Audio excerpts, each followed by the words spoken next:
सूरत उल हिज्र में अल्लाह फरमाते हैं, रोशनी होते ही उन्हें बड़े जोर की चीख ने पकड़ लिया, फिर हमने उसका बुलंद हिस्सा नीचे किया और उन पर कंकर वाले पत्थर बरसाए। सूरत उश-शुआरा में अल्लाह फरमाते हैं, और हमने उन पर एक खास किस्म का मी बरसाया, बस बहुत ही बुरा मी था जो डराए गए हुए लोगों पर बरसा। ये माजरा भी सरासर इबरत है, इनमें से भी अक्सर मुसलमान न थे। बेशक तेरा परवरदिगार वही है, गलबे वाला, मेहरबानी वाला। सूरत उन-नज्म में अल्लाह फरमाते हैं, और उसने उल्टाई हुई बस्तियां गिरा दी, फिर उनको उस चीज से ढांपा जिससे भी ढांपा, मतलब ये कि उन पर पत्थरों की बारिश बरसाई। बस तुम अपने रब की कौन कौन सी नेमतों में झगड़ोगे। ये शख्स भी पहले डराने वालों की तरह एक डराने वाला है। इस तरह ये बस्ती सदूम बाहर मुर्दार के इलाके में तहस नहस हो गई और इसके आसार और निशानात क़यामत तक के लिए छोड़ दिए गए हैं। इन निशानात को इसीलिए बाकी छोड़ा गया है कि सारा जहान उनको देखकर इबरत पकड़े, फहाशियों से बाज आ जाए। खास तौर पर सबसे बड़ी फहाशी जो कौम लूत का अमल था, उससे बाज आ जाएं। सैयदना लूत अलैहिस्सलाम के इस किस्से में कुरान हकीम और अहादीस नबवी से ये बात साबित होती है कि सैयदना लूत अलैहिस्सलाम जिस कौम की तरफ मबूस किए गए थे, वो कौम अखलाक के एतबार से बिल्कुल खत्म हो चुकी थी और अब उसकी इस्लाह नामुमकिन हो चुकी थी। उस कौम ने अपने जुर्म को जुर्म भी नहीं समझा था। आम मकामात पर एलानिया बेहयाई करना उनका मशगला था। ये ऐसा अमल था जिसकी माजी में कोई नजीर नहीं मिलती। मर्दों का मर्दों से इख्तिलात और औरतों का औरतों से। ये ऐसा फेल था जो जंगल के वहशी जानवर भी नहीं करते। यही वजह थी कि ये कौम अपने में से कुछ नेक लोगों को भी बर्दाश्त नहीं करती थी। वो उन्हें नेकी और शराफत की दावत देते थे, इसीलिए वो उनके सख्त मुखालिफ हो गए थे। कुरान करीम ने इस कौम के 3 बड़े जराइम का जिक्र किया है।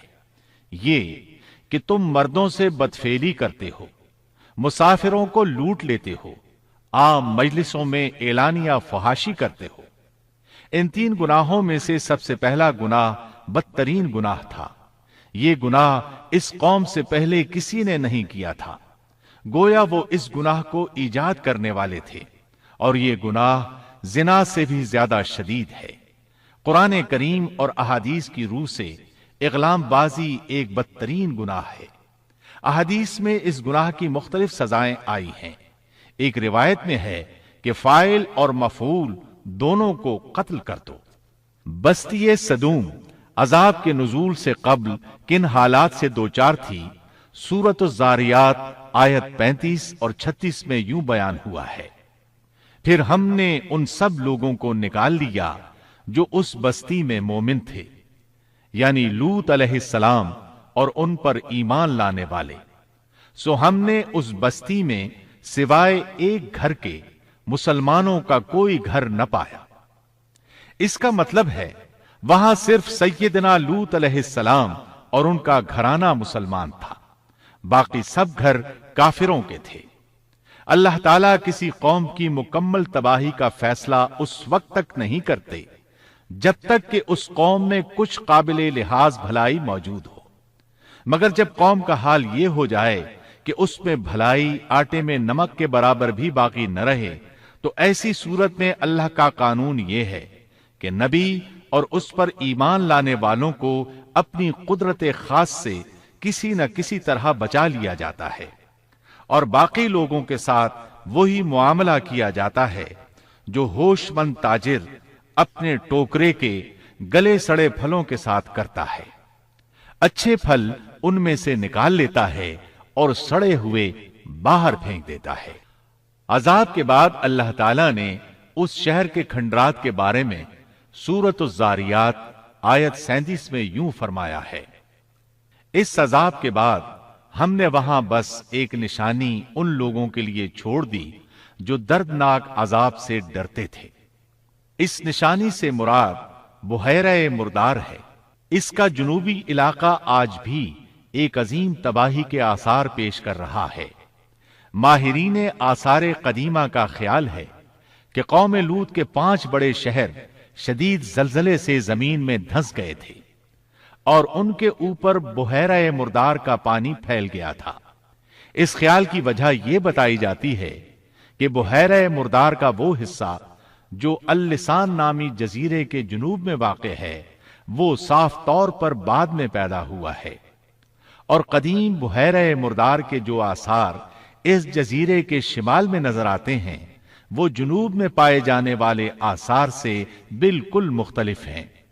ماہرین آثار قدیمہ نے اس سے یہ بات اخذ کی ہے کہ جنوب کا حصہ پہلے اس بحیرہ کی سطح سے بلند تھا، بعد میں زلزلے سے دھنس کر زمین کے نیچے چلا گیا۔